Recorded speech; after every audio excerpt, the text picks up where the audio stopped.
Bismillahirrahmanirrahim. Alhamdulillahi rabbil alamin. Wa bihi nasta'inu ala umuri dunya waddin. Wassalatu wassalamu ala asyrafil anbiya'i wal mursalin. Sayyidina wa maulana wa syafi'ina Muhammad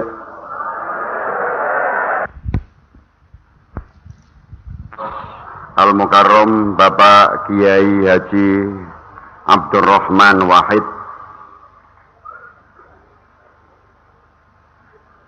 beserta bapak-bapak kiai yang lain yang saya hormati,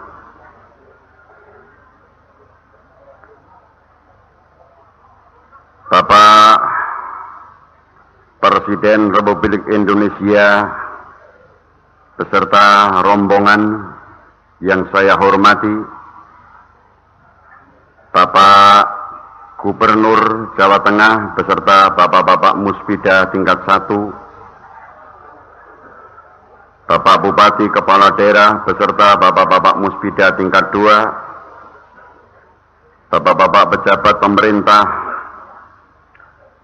sipil, dan TNI dan Polri, seluruhnya yang saya hormati, Bapak Ibu Wali Santri, Pondok Pesantren Asrama Perguruan Islam Tegalrejo, para tamu-tamu undangan, hadirin wal hadirat semuanya yang saya hormati. Alhamdulillah wa syukrulillah. Dengan rahmat dan hidayah Allah Subhanahu wa ta'ala, pada kesempatan malam hari ini kita bisa berkumpul dalam arena haflah tasyakur lil ikhtitam Pondok Pesantren Tegalrejo yang ke-56.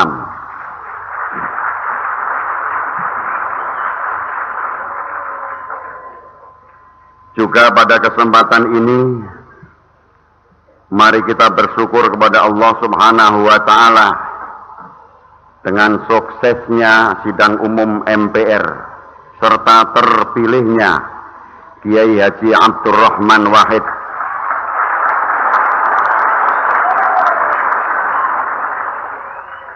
dan Ibu Megawati Soekarno Putri, masing-masing sebagai Presiden dan Wakil Presiden Republik Indonesia yang keempat. Semoga hal ini menjadi wasilah terciptanya Indonesia baru yang terpelihara kesatuan dan persatuannya serta berpredikat baldatun thayyibatun wa rabbun ghafur. Allahumma amin. Bapak Presiden beserta hadirin yang saya muliakan,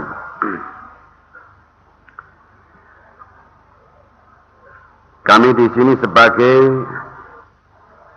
pengasuh sekaligus sebagai warga besar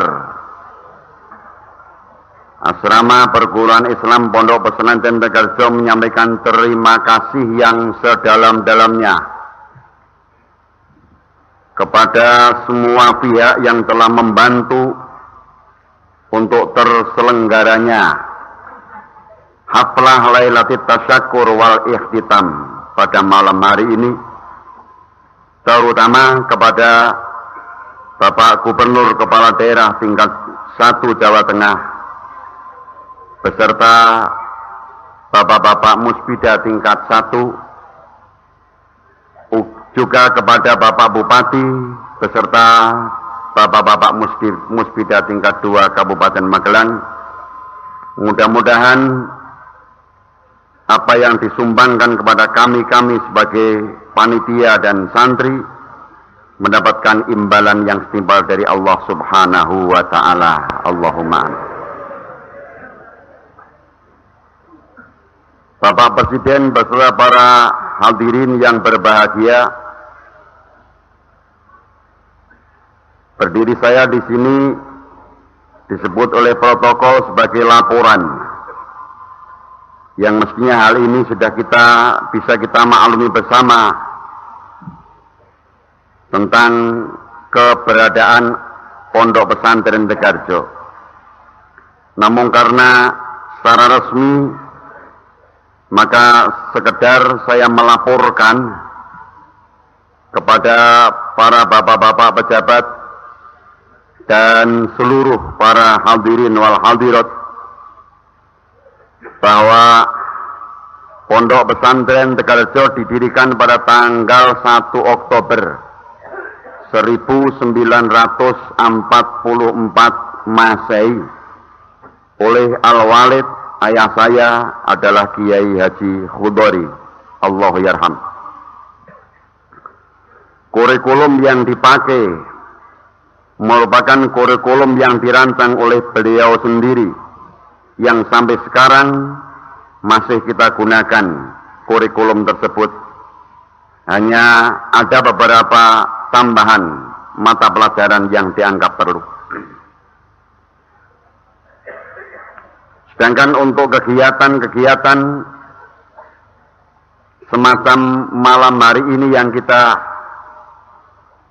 laksanakan adalah sudah berjalan beberapa tahun, bahkan sudah 56 tahun, yaitu tiap-tiap sekitar tanggal 13 Sya'ban kita mengadakan tasyakuran, haflah untuk mensyukuri nikmat-nikmat Allah yang diberikan kepada para santri-santri, ialah ilmun nafi.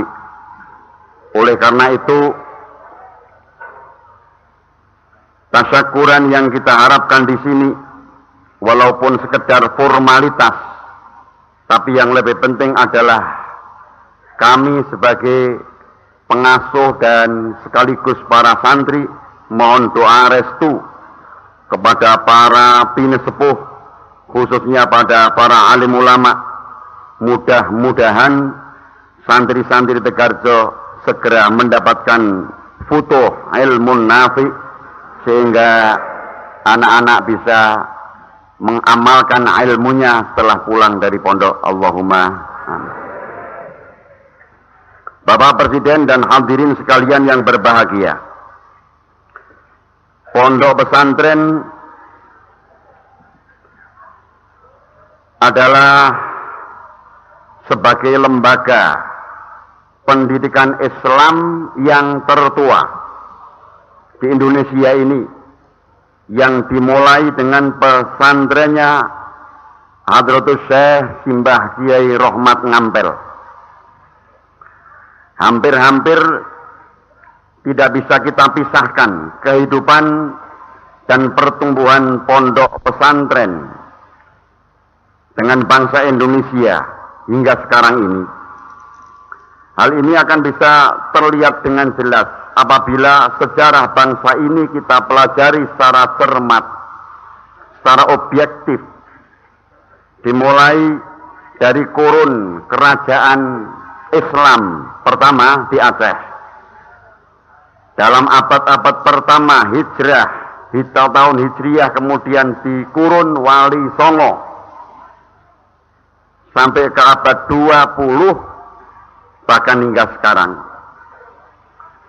Lalu bagaimana pondok pesantren dalam menghadapi kondisi menuju masyarakat madani, atau bisa kita sebut masyarakat mutamaddin, kondisi masyarakat yang menuju Indonesia baru? Jawaban dari pertanyaan-pertanyaan tersebut barangkali sementara ini ditunggu-tunggu oleh orang banyak. Pondok pesantren dengan konsep-konsep Islaminya barangkali yang sementara ini kita fokuskan adalah Al-Quran, hadis, dan qaulil hukama. Apabila kita kaji secara konstekstual dengan bahasa sekarang, sebenarnya merupakan sumber-sumber inspirasi untuk menata bersama Indonesia baru.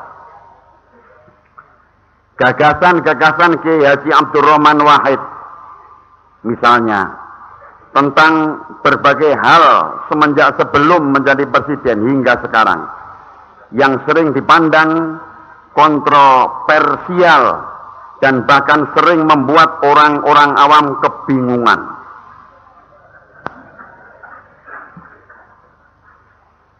Mengikuti gagasan-gagasannya, ternyata semua itu apabila kita cermati dengan hati yang jernih, tidak terlepas dari sumber-sumber tadi adalah sumber-sumber ajaran Islam, Al-Quran, hadis, dan qaulil hukama.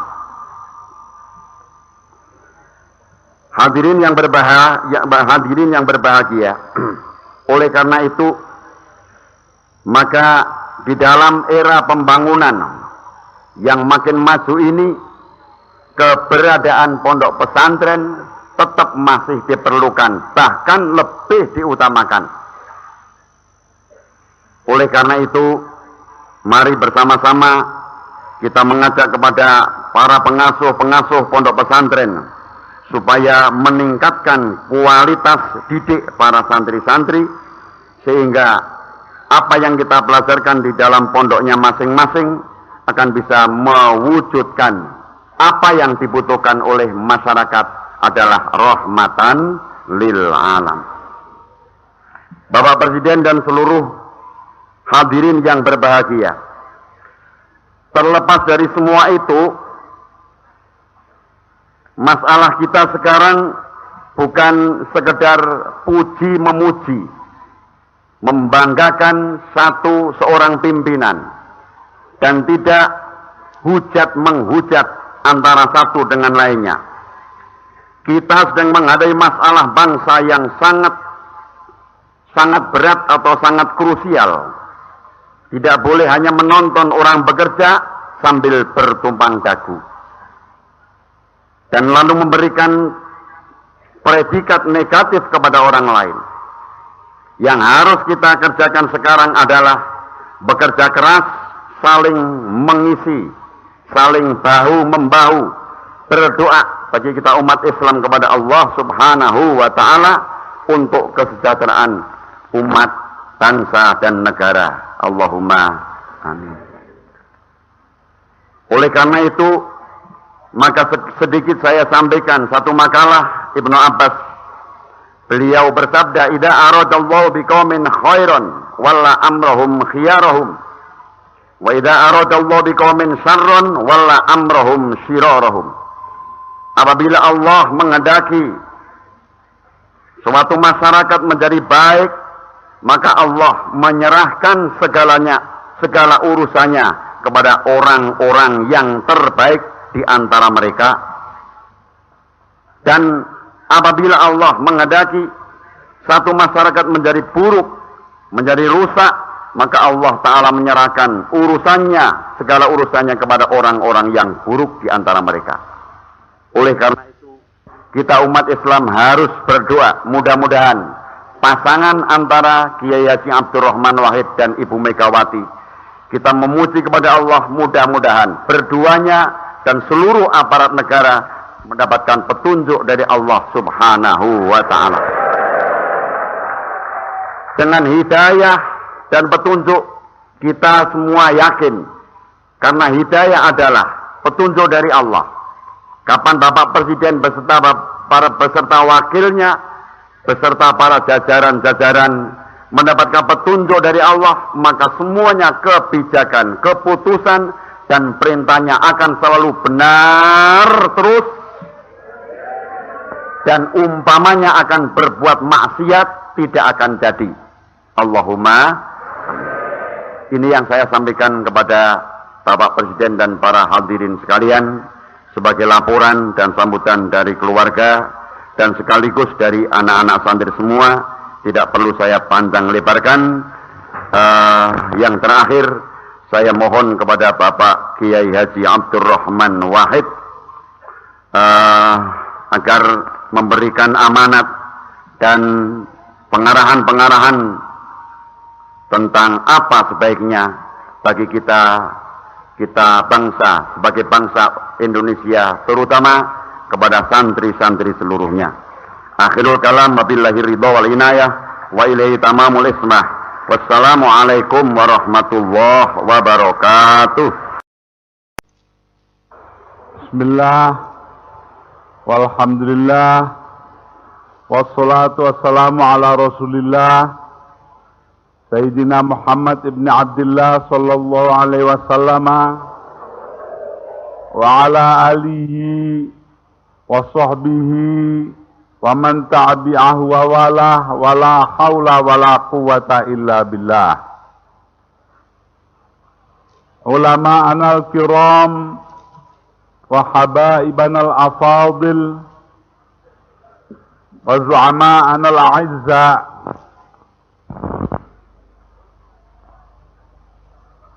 khususipun lali, lupa kalau presiden.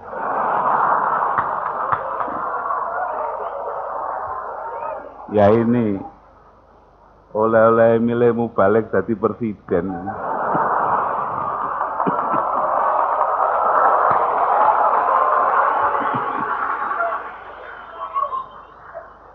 Terutama kepada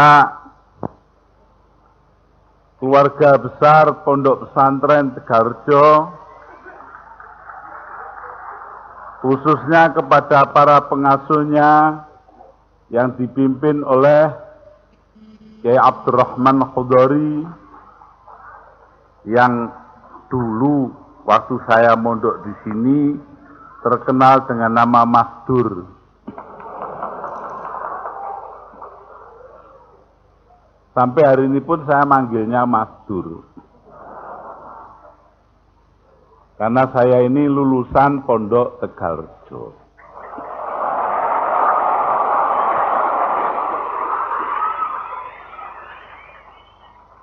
Pondok ini telah memberikan kepada saya banyak pelajaran dalam menempuh arus kehidupan. Tetapi terutama pelajaran yang terbesar adalah rasa kemanusiaan yang harus tumbuh pada diri kita.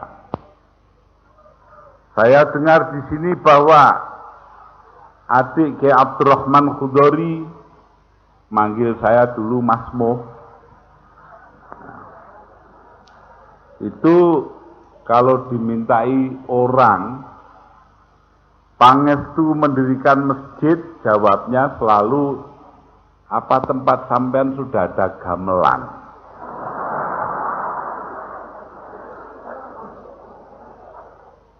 Dan kalau dijawab belum, jawabnya sudah, beli gamelan saja masjid gampang nanti berdiri sendiri.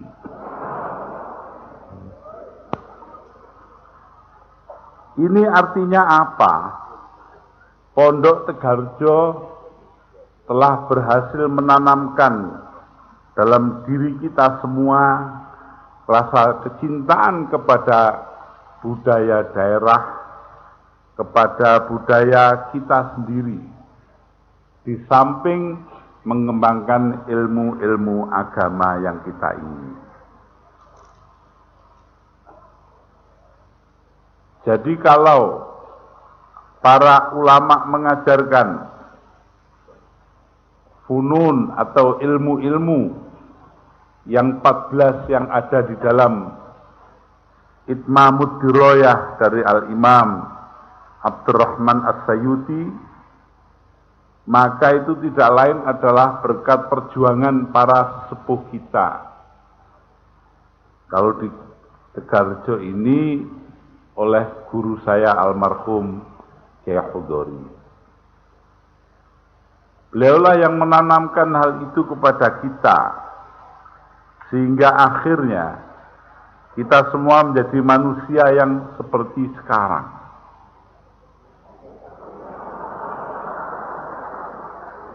Kalau kita baca risalah doktor dari Saudara Bambang Pranowo di Amerika Serikat, di Australia, ya, jelas betapa orang-orang yang dulunya dianggap ndalbo, dianggap tidak karu-karuan, dimong oleh almarhum Kyai Khudori sampai akhirnya menjadi muslim yang standar. Coba toh kita ingat ditepus, oh guyu bilang tepus. Saya di sini nih hafal semua. Lor sana ada macanan,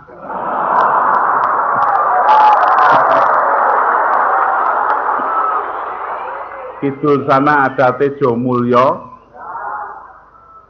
Kalau kita ke timur terus ke Balak, apal kabeh. Apalagi dekat sini ada desanya Kyai Idris, namanya Pekalongan. Ya ini semua apal, saya lama di sini 2 tahun setengah. Apal adiknya Kyai, ada yang jahit namanya Dendul, entah masih hidup entah masih tidak. Nah, semuanya itu masih ingat semua kok saya itu. Yang tidak pernah saya buka-buka cuma belingnya saja. Tetapi bahwa dengan kemanusiaan yang tinggi, akhirnya almarhum Kyai Khudori berhasil membawa mereka kepada standar keislaman yang kita kenal, tanpa menghilangkan budaya daerah mereka. Ini yang menurut saya paling penting. Kalau tadi Kyai Abdurrahman Khudori, yang Kyai ya harus dipanggil Kyai, masa tetap Mas saja. Itu bercerita bahwa dari zaman Wali Songo, bahkan ditarik dari zaman Sunan Raden Rahmatillah, maka ilmu-ilmu yang dibawa oleh para kiai itu adalah bagaimana memadukan budaya daerah dengan ajaran agama sekaligus. Ini yang dulu. Kita ingat zaman Kyai almarhum Kyai Khudori Tegaljo. Tidak pernah imtihan kalau tidak ada boxen. Tidak ada model-model budaya setempat.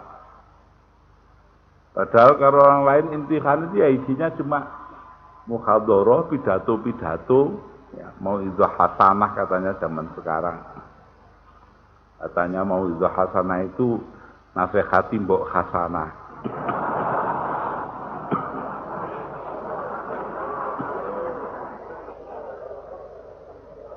Nah itu dulu itu begitu, di alun-alun sebelah lor sini ini dulu namanya Pak Zaid, pinter naik sepeda sirkus itu. Ya. Nah sebagian saya tuh nonton boxen, nonton sirkus itu, ya bagian nonton-nonton sajalah. Ya. Itu semua ya kita jalani di pondok ini karena kiainya menghendaki antara budaya daerah dan agama itu menjadi satu, tidak terpisah-pisah. Ini warisannya para wali songo yang terpelihara terus di pondok-pondok pesantren. Inilah yang mungkin oleh Kyai Abdurrahman Khudori tadi dinyatakan sebagai pondok pesantren harus tetap ada, harus dikembangkan sejauh mungkin. Bukan bentuk sekolahnya, jiwa pondoknya. Jadi menurut saya ini penting sekali kita pegang. Karena kalau tidak ingat itu, maka pondok bisa menjadi sarang bencana. Kenapa sarang bencana? Kita ingat beberapa pondok, terus terang sajalah, saya ini tanpa tedeng aling-aling biasanya. Muni ya, kemarin dimarahi gara-gara taman kanak-kanak.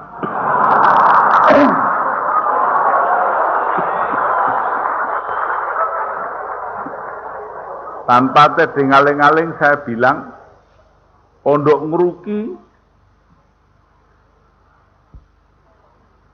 yang dipimpin oleh Sungkar itu melupakan ajaran nenek moyang kita. Quran hanya diambil separuh, hadis diambil separuh, ajaran ulama dilupakan, tinggal kereng dan kejemnya saja. Padahal pondok yang besar-besar seperti Pondok Tegalrejo ini, tasamuh atau toleransinya kepada orang lain sangat besar. Hari ini saya membawa kemari tamu dari Amerika, yaitu saudara Tajuddin Hamad. Ini orang Sudan, hati-hati cara Arab sama dia. Ngomong Arab keliru, awas. Tapi juga di samping itu beliau dibarengi oleh Reverend Kwak, seorang pendeta agama lain di luar Islam. Nah inilah maziahnya pondok-pondok seperti Tegalrejo ini, di mana tidak ada penolakan terhadap siapapun, sampai karena adrengnya bersatu semua pihak. Tadi Kiai Abdurrahman Khudori menyatakan yang penting urusan bangsa, perbedaan tidak penting, itu mafhumnya begitu. Sehingga NU Muhammadiyah apa itu tidak ada urusannya. Beliau itu menyantuni semua, sampai saking menyantuninya, sampai tidak tahu kalau di rombongan saya ada Pak Matori Abdul Jalil, Ketua Umum PKB.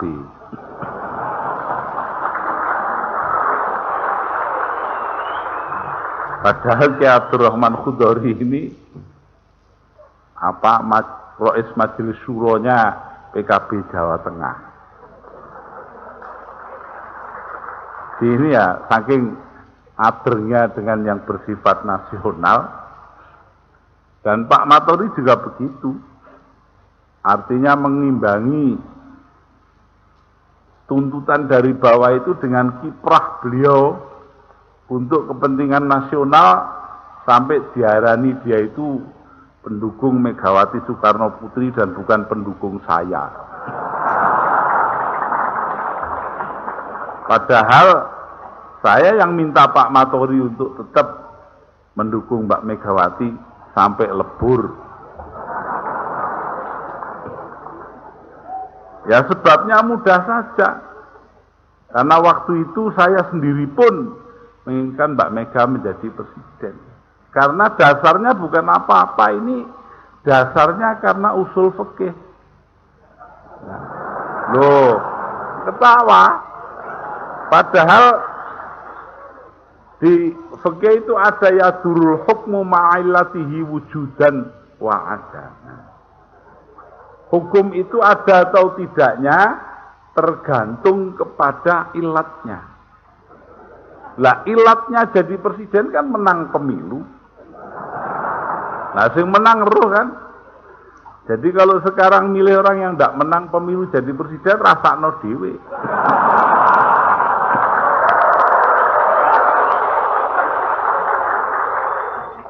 Karena itu kalau saya menghormati Mbak Mega, Jangan heran karena saya menghormati usul fikih. Dan itu didikan dari mana? Saya belajar begitu tuh ya di Tegarjo ini.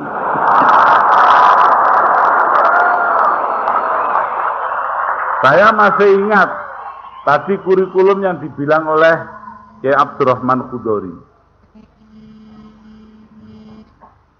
yaitu di bawah kita belajar Safinatun Najah. Lo nguyu, mesti iya. Kemudian setelah itu yang kedua itu Amriti Nahwu itu, ya.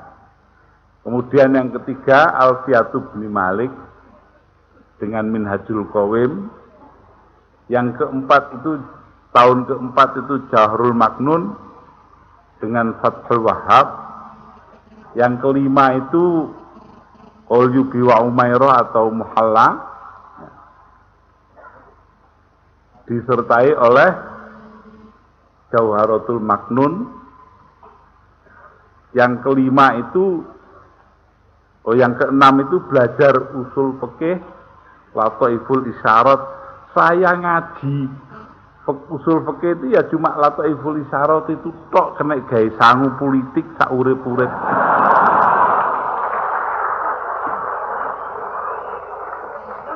Dan itu pun belajarnya di sini belajar nyolong. Artinya nyolong bukan kelas saya. Kelas saya itu kan kelas 3. Tapi saya belajar Lataiful Isyarat, diam-diam dengerin. Ya. Di antara guru yang saya hargai di sini dulu adalah yang sangat mempengaruhi saya itu Mas Munir Tegal Randu, sudah wafat beliau. Mas Khalil Nusuan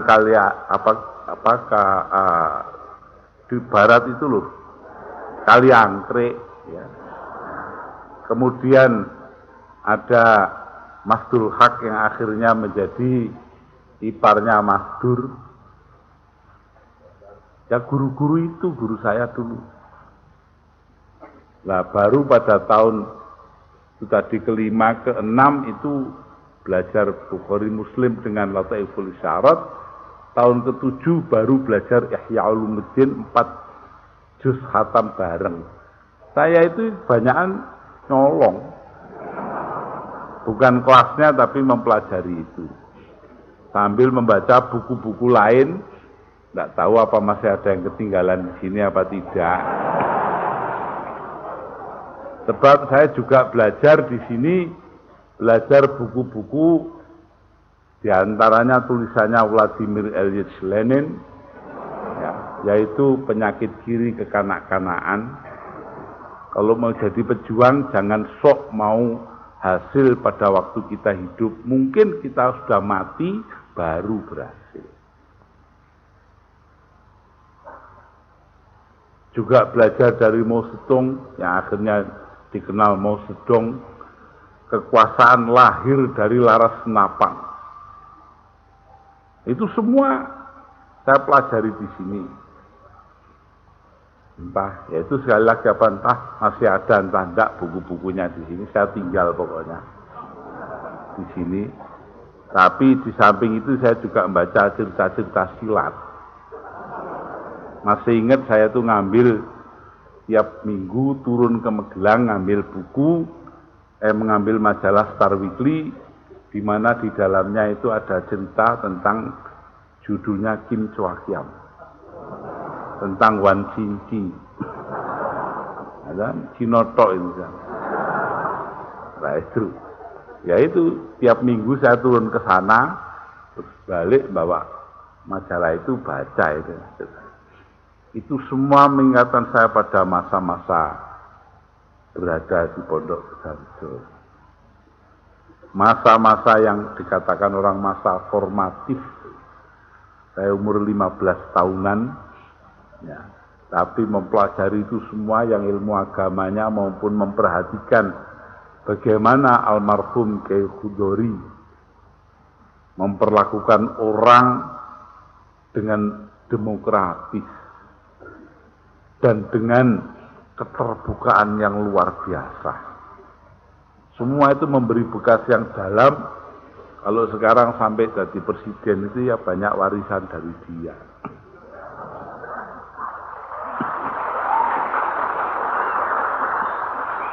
Jadi karena itu kalau dikatakan pondok pesantren itu mewariskan sesuatu yang berharga, betul. Semangatnya itu loh. Karena semangat pendidikan di negeri kita yang tadinya itu dikuasai orang-orang kolonial, akhirnya menjadi begitu buruk. Gila harta, gila kedudukan, gila sembarang kalir itu. Kan begitu toh, Indonesia itu kan begitu. Presiden pertamanya katanya gila wanita, presiden keduanya gila harta, presiden ketiganya gila sungguhan, presiden empatnya gila ndak karu-karuan.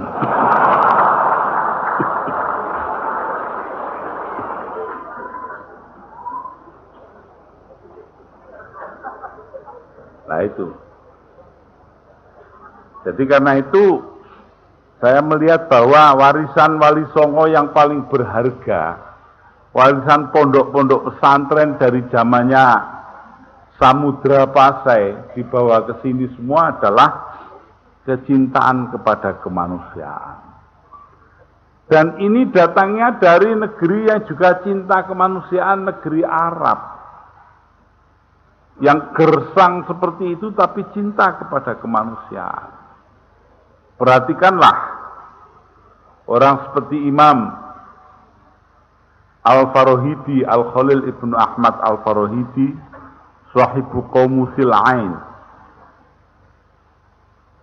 menulis buku Qamusul Ain, 2 jilid, Kamus Al-Ain, dimulai dari huruf Ain, 2 jilid. Ini adalah baboknya ilmu. Karena dia mengambilnya dari mana? Dari filsafat Yunani. Imam Khalil yang tiap 3 hari sekali khatam Quran dengan cucuran air mata. Ternyata di dalam kamusnya menunjukkan kemampuan menguasai filsafat Yunani. Loh, ini yang harus kita pelajari. Begitu juga seterusnya ke belakang. Beliau melahirkan murid-murid seperti penulis-penulis besar kita. Al-Jahiz, Kitabul Hayawan, yang 4 juz itu. Begitu juga Abul Abbas Al-Mubarrid dengan kitabnya Al-Kamil. Dan baboknya kitab Nahwu karangannya Imam Sibaweh.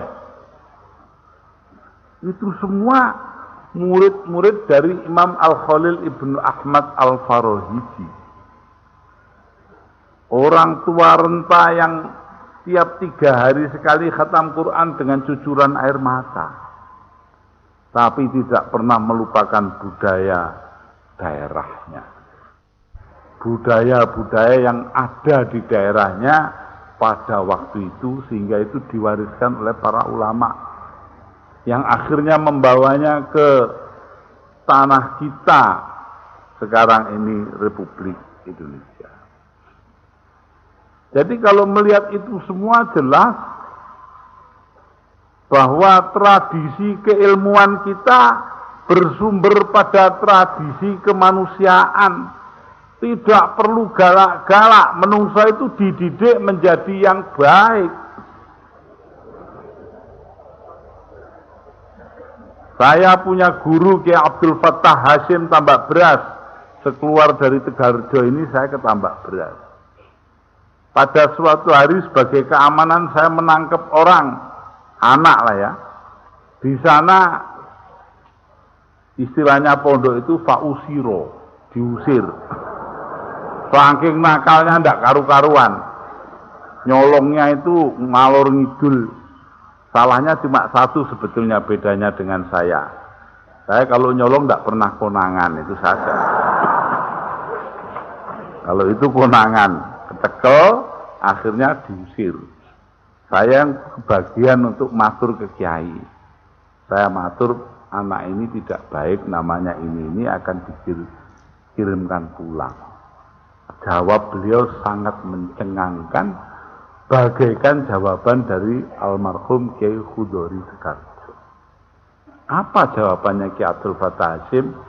Loh, kalau anak ini jelek, saya sudah tahu sebelum sampean tahu. Aku dikandani bapaknya kok. La ilaha illallah. Apa sampean tidak malu mulangkan anak ini wong disuruh memperbaiki belum baik kok dikirim pulang? Masya Allah, besarnya kemanusiaan ini. Karena itu tidak usah heran Anda kalau saya mengatakan bahwa Pak Harto kita nyatakan bersalah kemudian kita ampuni, itu kan dasarnya dari situ itu tuh ada contohnya.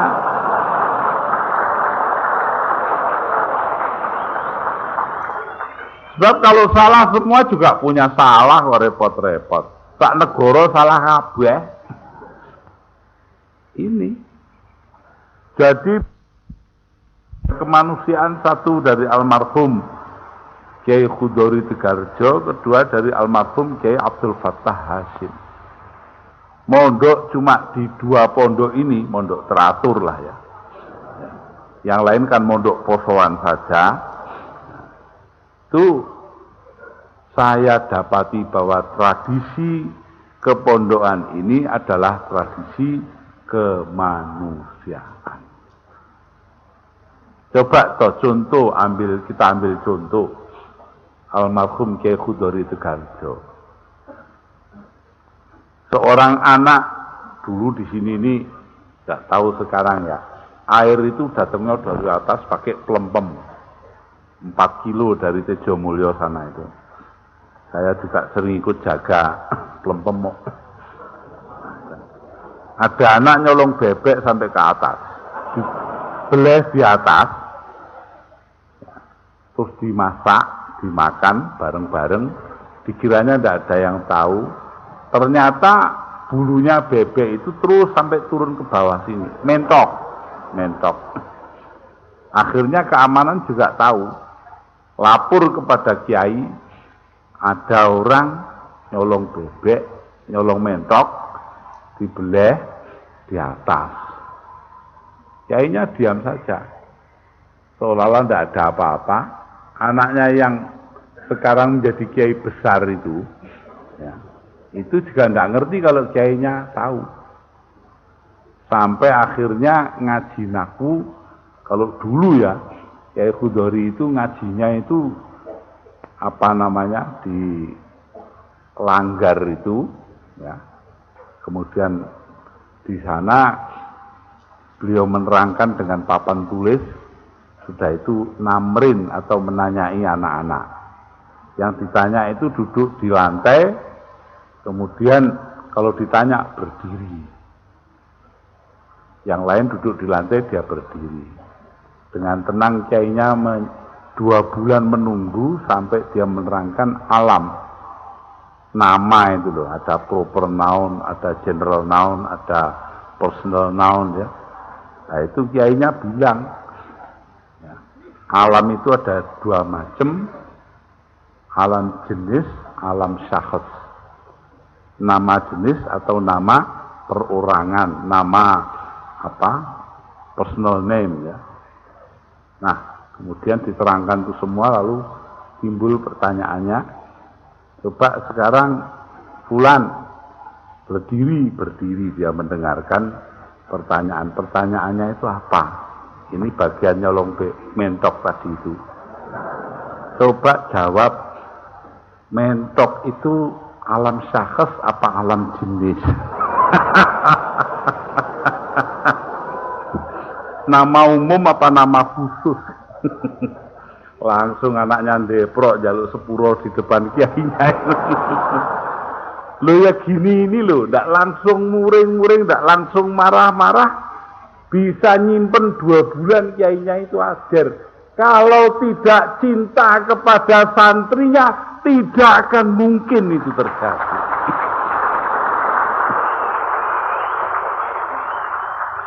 Santri adalah penyerahan orang tua kepada guru.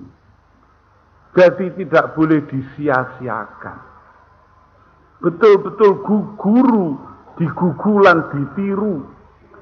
Bukan seperti zaman sekarang itu banyak sekolah guru itu wagu tur saru.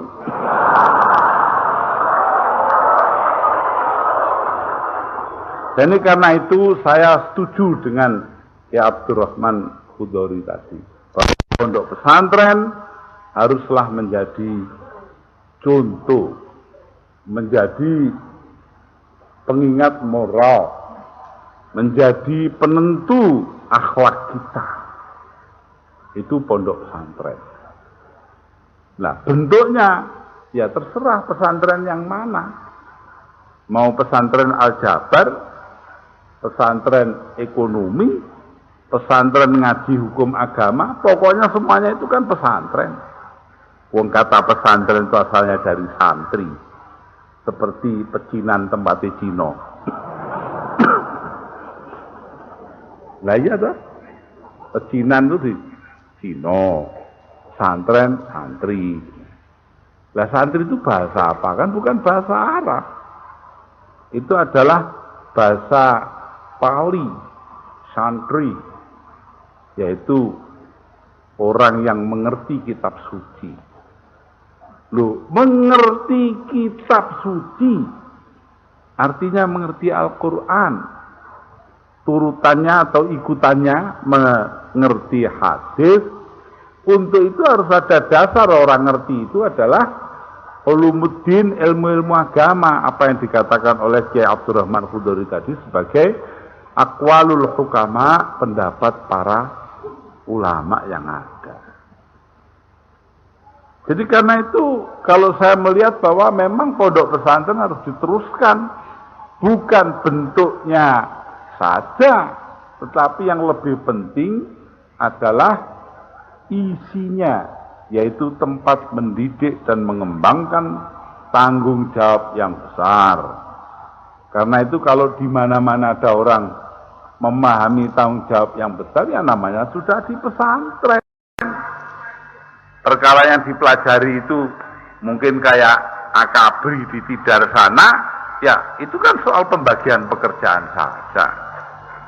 Yang penting kan soal apakah jiwanya itu ada rasa tanggung jawab atau tidak. Apakah orang itu berdasarkan kepada kemanusiaan atau tidak. Jadi karena itu para hadirin dan hadirat, saya tidak lain melihat bahwa warisan pondok pesantren itu besar sekali dan harus diteruskan. Saya sependapat dengan Kiai Abdurrahman Hudori tadi. Karena dengan demikian kita melihat bahwa di balik keantikan macam-macam, di sini dulu ada Mbah Hamid Kajoran. Itu menungso paling antik di dunia ini. Ya, paling aneh. Laung duwe pondok punya pesantren kok namanya pesantren bodoh. Karena 3 orang, Mbah Muslim dan saya dan Mbah Hamid di situ. Katanya Mbah Hamid, Mas Muslim, aku harus mati. Saya mau mati, Mas Muslim. Ojo sik, ngesakno Gus Dur. Itu sebulan menjelang Muktamar Jogja. Tunda sik, tunda. Lho ngoda orang mati kok suruh nunda. Kalau ndak podo antiknya kan ndak bisa itu. Ngono ya, tunda ya. Iya, tunda. Sakne Gus Dur. Dan akhirnya benar. Wafatnya itu adalah seminggu sebulan setelah Muktamar. Nah, itu orang seperti Kiai Hamid Kajoran, Mbah Hamid Kajoran panggilan saya, mendirikan 6.000 langgar dan musola dan masjid di seluruh Kedu dan Banyumas Selatan selama hidup. Coba orang mendirikan 6.000, wong kita bikin satu aja tidak jadi-jadi. Ini warisannya. Kemanusiaan beliau itu loh, mikiri orang lain. Bikinkan pondok, bikinkan masjid, bikinkan langgar, Belum kita lihat kiai-kiai lain, banyak yang antik-antik juga seperti di Gerabak dulu almarhum Mbah Mangli. Nah, itu kurang apa antiknya itu? Paling antik di dunia orang tidak apa-apa suruh jalan dengan baju ke dalam air, itu kurang apa? Saya pernah di Paris begitu. Tapi ya semuanya itu akhirnya menghasilkan ulama-ulama yang berperan besar, yang membentuk masyarakat, yang membentuk akhlaknya orang banyak. Alhamdulillah kita bisa melihat buah kerja daripada Kiai Khudori almarhum di Tegarjo ini pada umat yang demikian banyak yang ada di sekitar kita. Mereka menghargai Tegarjo bukan karena apa-apa, tetapi karena jasanya Tegarjo untuk memelihara masyarakat ini.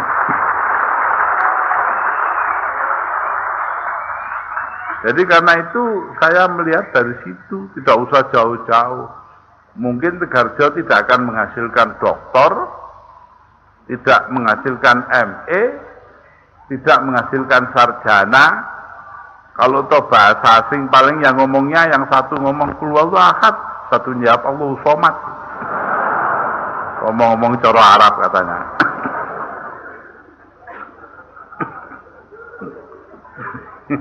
Jadi ini ya begitulah keadaan pondok itu. Tapi dengan keadaannya yang serba sederhana, serba kekurangan, alhamdulillah Pak Gubernur sudah menyetujui adanya air ledeng ke pondok ini. Berapa kali ini ditunda-tunda, tidak pernah dikasih izin hanya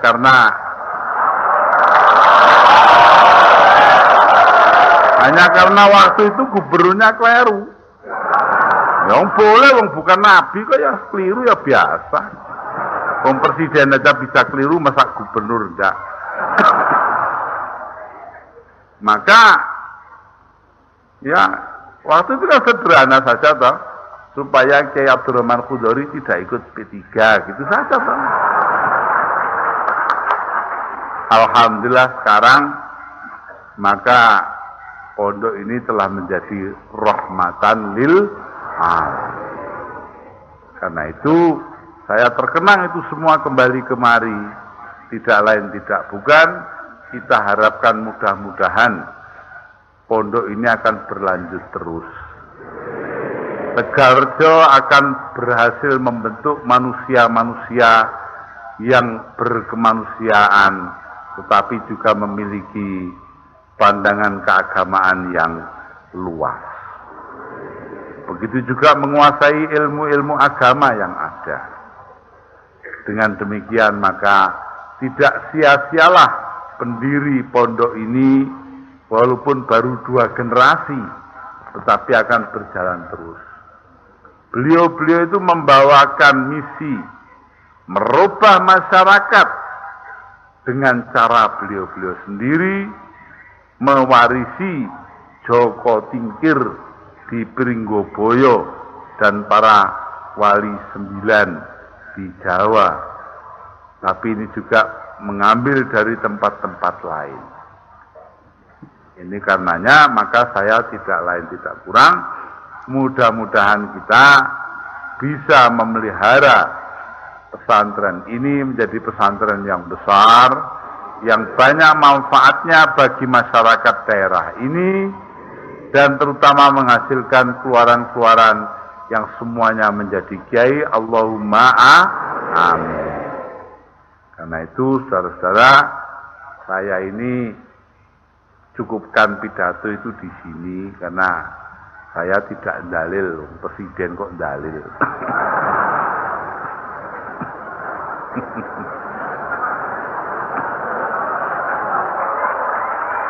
Ya, yang dalil itu kiai pondok.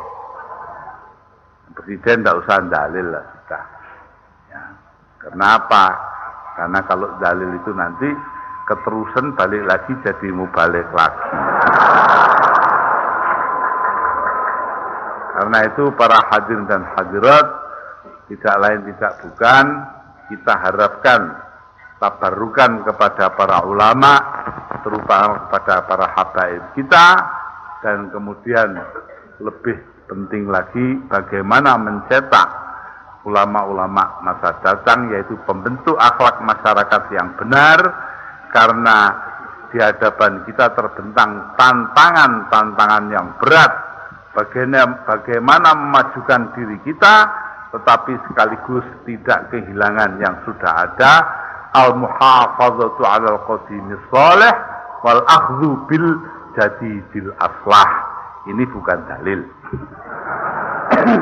Akhirnya sekali lagi saya ucapkan selamat berimtihan, selamat bertutup tahun, dan marilah kita semua selamat membangun.